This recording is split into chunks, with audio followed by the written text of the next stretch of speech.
కొత్తగా కట్టుడు సరే, తర్వాత అయినా 2-3 కోట్లతో రిపేర్ కూడా చేయలేని పరిస్థితి వాళ్ళ ఈ రాష్ట్ర ప్రభుత్వం ఉన్నది. గత 9 నెలలు అయింది ఇప్పటికి. 9 నెలల్లో అది రిపేర్ చేసే పరిస్థితులు కూడా లేని పరిస్థితి. ఇట్లా అన్ని దగ్గరలో ఇదే పరిస్థితి ఉన్నది. చాలా ఒక నేరపూరితమైనటువంటి నిర్లక్ష్య ధోరణి ఈ ప్రభుత్వం అవలంబిస్తూ ఉన్నది.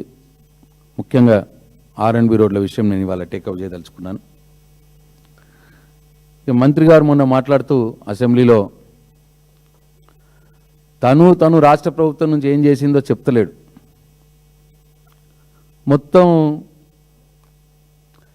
కేంద్రం, జాతీయ రహదారులు, కేంద్ర నిధులు ఇవి తప్ప రాష్ట్ర ప్రభుత్వంగా రోడ్లను ఏం చేసిండ్రు, ఏం పట్టించుకున్నారు, కొత్త ఏం చేసినారు, పాత ఏం రిపేర్ చేసినారు, ఆ విషయాలు మాత్రం ఏం చెప్పలేదు.